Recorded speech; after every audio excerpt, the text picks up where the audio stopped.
Welcome to the Pure Progression Podcast. I'm Matthew Downing, co-host Quincy Avery. Today we're sitting down with SMU head coach Rhett Lashlee. Coach, appreciate you letting us be here. Hospitality's been awesome. Yeah, glad you're here. So ACC Media Days are over. Kind of late July. Everyone's kind of flipping a switch. It's time to go. What's it been like in the building? Everyone getting ready for fall camp?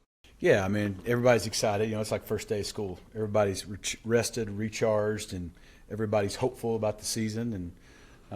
But, you know, we've got about 10, 14 days before we really get cranking. And so we're just trying to slowly ramp up, get the fall camp prep ready to go, and make sure we've, you know, covered all our bases. Yeah, we sat down with your quarterback, Kevin Jennings, earlier, quarterback coach, co-offensive coordinator, Derek King, and they spoke very highly, especially the development piece, the program of moving from the American to the ACC and where you guys are now. When you're taking over a job like this and where you are today, heading into fall camp 2026, what do you look back on and be like, I'm so proud of where we've come in terms of development? Oh, yeah, I think it all starts with the people. We've got really good people here. And whether it's Derek King and a lot of our staff members, whether it's Kevin Jennings and a lot of our players, we've just been blessed to have the right people. And so, you know, the time we were able to get here and take over, we took over at a unique time. And then within a year, you know, we're competing for a championship, moving to the ACC, getting in this brand new building. And there's just been a lot going on, not to mention what's going on in college football. Oh. And I think you can't handle it all without great people. And you can't take advantage of the opportunities. We've been blessed to have some opportunities lately. But we've been able to take advantage of it because of the people we have. So I think I'm probably most just proud of the culture, the people, because the culture is just the people that make up the organization. And we got really good people, low ego, high output people that care about young men, care about growing and develop them, not just as players, as people, and work together for really success of everybody. And I think when you have that, everyone's pulling in the same direction, and we know we're here to serve our players, I think it works. And you talk about that, like serving your players, the culture that's been able to be built. The coolest thing to me is guys who talk about you so positively when you're not there. Like, everything's really, really good. How do you balance that? Like, okay, I am this coach who's always positive, always up to, but also holding them accountable at the same time. Like, how do you manage that? Because that's difficult. Great question, because my job's to be their coach, not their friend. Mm-hmm. It's no different than my kids. You know, I'm their dad, not their buddy. And you obviously want to have a great relationship. You want to have a lot of moments where it's like we're friends, but my calling is to raise my kids to become young men and young women and leave our house. Same thing with these players. You know, obviously as a football player, we want them to be the best they can be, but as young men growing into grown men that are going to have families and jobs and all these responsibilities someday, the best I've known to do it is we try to be who we say we are and be the same way all the time. And so I think consistency. So now they know what to expect, good or bad. And I think honesty, like, hey, we can tell people when things aren't right if we tell them the right way, but we have to have connection with them first. They don't really care what we say if we haven't created that relationship and connection. So we try early on to connect. That creates the buy-in, the confidence, the trust. And then when we do have to challenge them, tell them where we think they can get better, tell them when we think they're wrong, they know where it's coming from. I think they receive it better. And also, I think you have to have the ability as a leader to say, hey, I'm wrong, I messed up. And I think our players know we care about them. They know we're giving them our very best, and they know we're honest with them and we're consistent. And so I think that maybe makes it easier for them to trust us. In balancing the development of players, but you're also the head guy developing coaches too. Yeah. And you obviously have an offensive coordinator go to be the head coach at Missouri State. You have young and upcoming guys like Derek. How are you developing coaches as like the leader, you know, of the whole program? Yeah, I mean, well, one, we've just been blessed to have the right people come in here, and we've won. And so that allows everyone else to have success. But we've won because of those coaches, because of those people, because of those players. So to your point, whether it's Johnny Brewer going to Duke as an OC, whether it's Casey Woods getting a head job at Missouri State, whether it's Scott Simons going to the NFL, you know, when people leave your program, I think sometimes as a leader, it's like, man, I don't want anybody to leave. Well, we want them to want to be here. We want them to enjoy it while they're here and make it really hard for them to leave. But at some point, everyone in our growth, I've had to leave places. Sometimes there's a next step. Sometimes that step happens here. Look at Maurice Crum. Look at Derek King. Sometimes you got to go elsewhere for that step. And when that opportunity comes and it's not here, we want it to be such a elevating experience for them that we can celebrate them on the way out. But I think to allow them to develop, you have to let them be themselves. So we try to create an environment where we have structure, we have culture, we have core values. This is who we are. This is the road, if you will. Let's keep it between the ditches, but within that, be yourself. We don't want everybody to be the same. There's value in a lot of different people, different personalities, different viewpoints in this building. So I think people feel like they can be they're comfortable in their own skin, and then we give them opportunities, give them responsibilities to go out and not be scared to fail. Like, we all get better by making mistakes and failing. And I think so often, because we're judged on winning, because at least outwardly with the meet, we're not allowed to fail very much. And so I think in a situation where when we want people to have a high achieving mentality and want to be successful and want to do it better than it's ever been done before, but also not be scared to fail. And that's a really hard line to walk. And I think we've done a good enough job in letting people be themselves, so they've had success and they've been able to go on and do other great things. And it seems like it's just a lot of process driven. Like, we talked to Kev about that playoff game he had, and he just, like, he said he struggled a little bit, right? It was just difficult on him. But the ability to bounce back, right, and be the same guy he was before that, and even be better than that, and battle through injuries. Like, what is it about the process you're building with these guys every single day that allows them to be the best versions of themselves? Again, we try to have consistency. We try to have a relationship, and then we try to teach them, like, adversity's coming. Like, you can't control what happens to you. You control how you respond to it. Your mental toughness. A lot of people think if you have a negative thought, no. We all have negative thoughts. We're human. We have them every day. Like, you don't have any power over the first thought. You have power over the second thought, right? What do I do to respond to what happens to me? So whether that's in my personal life, whether that's in a game, play-to-play, result of a game, going to the next game, and so we try to, I think a lot of times in life, right, we get caught off guard when our expectation isn't met, or we thought it was going to be one way and it was another way. So we try, hey, winning's hard. There's a reason everybody can't come in and go to the NFL. Like, growing and developing and getting to that level is hard. It's going to take work.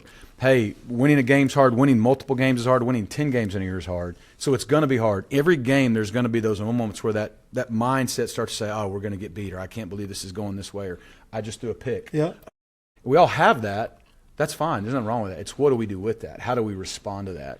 And so we focus a lot on consistency, connection, responding, and we talk a lot about finishing well here, whether it's a rep, a game, a season, life. If we're finishers, we won't always win, but it kind of keeps that, I think it develops that grit, that resilience, that no matter what's going on, like, hey, we're going to finish well. And I think more times than not, it goes our way. Mm-hmm. And you've went through a lot as a coach, right? You've done a lot of different things, from GA to high school coach to all those things.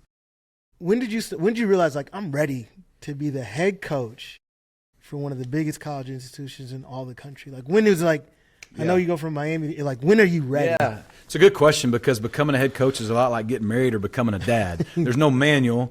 You always think you're ready till you are there, and then you're like, oh, I'm figuring a lot of it out on the fly. You don't tell them that on the front end. So it's funny. So I was 29 years old. Well, I was 27 years old when Pat Sullivan hired me to be the OC at Samford. Mm-hmm. Then I was 29, turning 29 to 30 when Gus hired me to be the OC at Auburn. So I'm about 30-year-old OC at Auburn. And then we had some really good years. And for about the next 5 or 6 years, maybe 7, I don't remember exactly, I almost interviewed for a head job every year. And at that point, you're young. You think like, yeah, I'm ready. I was seasoned enough to know I didn't know everything, but felt ready. And I kept, like, finishing runner-up or not getting this job or not getting that job. And so you go all the way through your journey, and a lot of times during the journey, you don't understand why things are happening, right? But when I can now look back at it and have a different perspective, I'm like, man, it needed to happen that way. I'm glad it happened the way it did, because I then went through these experiences and these experiences that when I did get the opportunity at 38, almost 39, I was way more ready than I would have been at 34. Could I have done it at 34? I think I could. I don't know. But I know this, at 38, 39, I was way more prepared than I would have been at 34. And so I don't know. I always felt like I was called to do it and could do it. And so, you're going to have confidence in yourself. All those years, I'm ready. But it wasn't really until this job came open, I was at Miami, and it just was the right job. I was the guy they wanted. All that helped. Mm-hmm. And I just felt like, okay, now it's time. I had a good peace about it.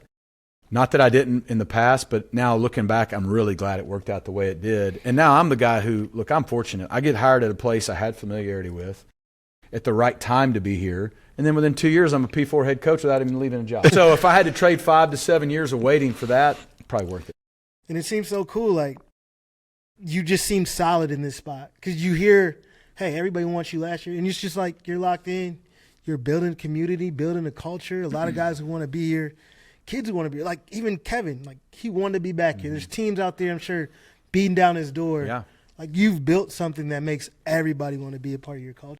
And the national scale, because I was at TCU from 19 to 21, and like the Iron Skillet rivalry, it just feels like from that time to now, SMU on scale of the entire national level. Like, I live in Atlanta. I'm driving down the street and see a bus, right? And you got an SMU, marketing logo on it. It's like the brand. But to be here and build that, what has that been experience like? Of like, I'm ready, and now let's take it to a whole new level. It's been fun. It's fun to be a part of building stuff. I enjoy doing things that either haven't been done before, haven't been done in a while, challenge, aren't expected. There's a lot of places you could go and do stuff where it's been done, and that doesn't diminish people that do that there because it's hard to do anything well and win. But it's been fun to do it here. It's been fun to build it here. It's been fun to see a university, a fan base, a city kind of awaken to college football again.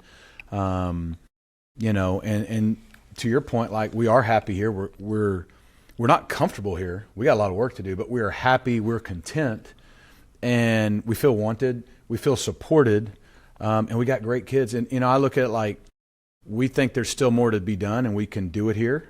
And so, SMU chose us first. That matters to us. We think there's a lot higher ceiling still for our program. It's going to take a lot of work, but we have the support we need to do it. And then, I looked at it like this: if we're going to ask guys like Kevin Jennings to stay and other guys to stay and guys to come in and buy into the vision, well, you kind of got to be able to do that yourself too if you want them to be able to trust what you're saying. And so sometimes you just got to lead with those actions a little bit too.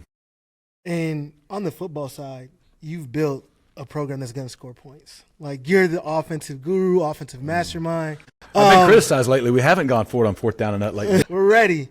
How do you give away, like, some of that responsibility? Yeah. Because I know that's tough. Like, this is my baby. I got some co-OCs. I know you got them doing a lot of things. It's fun talking to Derek about the things he's doing, but how do you give up those reins? It's a good question. It's part of growth. We're all growing. We talk about development coaches. I'm still developing as a leader and a head coach every year. And, the demands of a head coach keep growing every year. We've had good offensive staffs, so it's not my baby, it's our baby. We've done it together. And so we've had really good people. And I think part of it, though, is understanding, like, if we want to keep evolving, we want to keep adapting and not get stale, you got to bring in other outside ideas, maybe transition some things. I am still calling the plays, but, like, what De'Aaron King does and Rob Likens and Garen Justice and Kyle Cooper, like, they have a huge part of the game planning and what happens on game day. Riley Dodge being inserted, brilliant, new perspective. And then to your point, we've been together so much, they're growing and developing. A guy like De'Aaron, there's a lot of confidence that the core things that matter, that I think are most important, we see eye to eye on. And then after that, he's different than me, and that's actually good, and whether it's his relationship and how he talks to Kevin and the guys or how he looks at attacking a defense, like, and slowly letting someone else have a fresh set of eyes. And I think one thing as a leader, you're supposed to hire people better than yourself. So I'm trying to do that.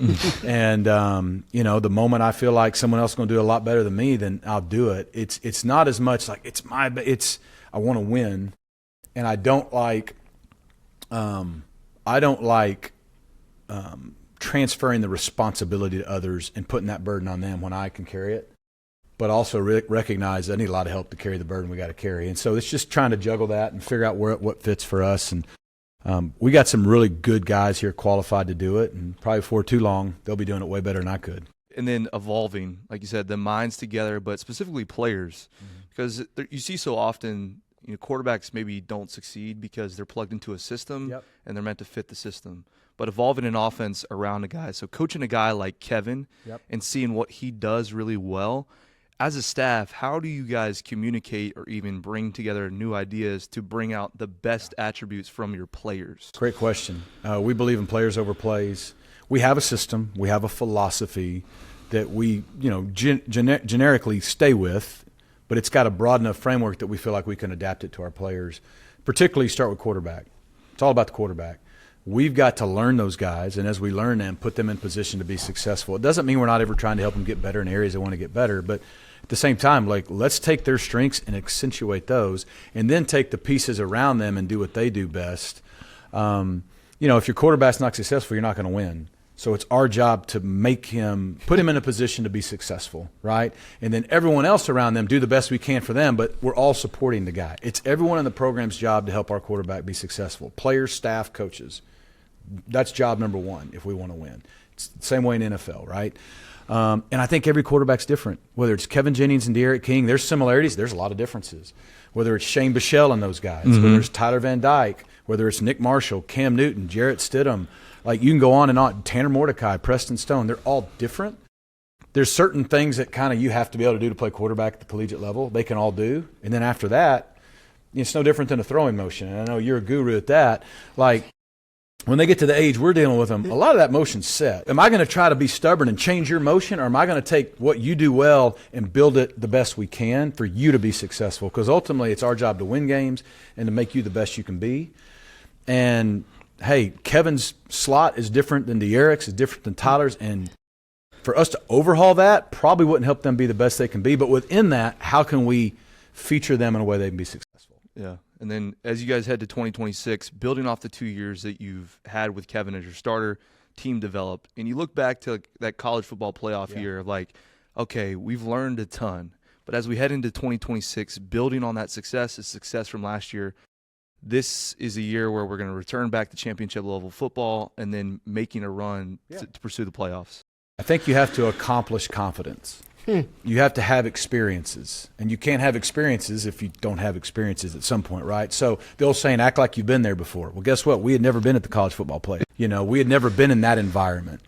Well, guess what? Last year we went to Clemson. We had been in that environment. It was a little different result. And I think taking Kevin, for example, he was phenomenal that first year. There were so many things he did, and then there was areas he learned and grew. We talked about failure earlier. Failure can be a good thing. It's all about how you respond to it. I think it made him a better player last year. Sure, we didn't win as many games. He had a bum ankle, whatever. He was better. We weren't as good around him. But I think the last 2 years, Kevin and a lot of these guys returning have accomplished confidence through their experiences to now we're going into the season a really confident bunch. Doesn't mean we're going to win, but I think now we're going into Doak Campbell week 1, 90,000 people. It's different than 2 years ago when we hadn't been there. Not there specifically, but there at Penn State, there at Clemson. And so you hope the thought is the next time we're on that stage, we hope it's this year, an ACC championship game or the college football playoff, it's no longer – we can act like we've been there before because we've been there before. It's no longer we haven't been there. And so there's just a process and levels to it, and we all want it like that. I'm not very patient. But I think our experiences for Kevin and all those guys are what's going to help us have more confidence in those moments this year. It's like you've earned confidence. It's not fake confidence. You got to earn it. We've been through the things, been through adversity. We've seen what's on the other side, and we get to go back out. And seeing yourself be able to overcome it. Exactly. And now you grow. That's all you could ever want from a bunch of young men is being able to go out there and have real, authentic confidence that I think allows you to go out there and do what you're supposed to do. And then as you guys head to 2026, everyone talks about the identity of a football team. You don't figure that out until you get on grass and you play. You figure it out in practice and fall camp. You figure it out from weeks 1 through 3 to 4. You're figuring out who you are as a football team. What do you need to find out about your football team when you hit the grass in camp? And then what do you need to find out about your football team weeks 1 through 4 to kind of set the stage for the season? Yeah. The offseason is all about, forming the connection, forming the intangibles that you think are going to need to be characteristics that can allow you to be a great team. Like, doesn't mean you're going to be a great team, but certain great teams have these qualities. We got to make sure we have these qualities instilled. Fundamentals, learn the scheme, all that. Fall camp, we got to make sure that this team has the right kind of resolve, response, resiliency to challenges because they're coming. It doesn't matter how good you are, right? And then in terms of week 1 through 4, aside, and this is aside from your identity as an offense and defense. And then weeks 1 through 4, we're going to have to play well on the road. I mean, we got to start fast, and we got to be able to win them. And they're both good. Florida State's loaded with talent. Louisville should arguably be a potential playoff team this year, and Brom's incredible. Great coach. They got a great coach. Yeah, and so we're going to go into some situations where we're probably not supposed to. Our expectation is, but like the deck's stacked against you a little bit. How are we going to respond in those moments we gotta be ready to do that week 1. We can't be ready for that week 2, 3, 4. Like, it's got to be out of the gate, and that's a challenge our program hadn't had yet. And then you develop those spots that you were talking about, the playoff, those moments. Do it early in the season to where you get to November and December, and you're playing your best ball, because nowadays you can lose 2 football games, play in a conference championship, get in the playoff. But you've been through those moments, then you can set the stage as you're working into December. 2 of those 3 games earlier are conference games. So it's not – you don't have to win but you got to win to go late. And if you don't, you kind of maybe put your fate in other people's hands and you don't have a lot of room for error. So we need to play well early to, I think, validate this team is who we think we can be. But hopefully set ourselves up to come back home in October and then go back on the road in November and finish in a way that gets us in. Talented group of young men you guys have here. Definitely.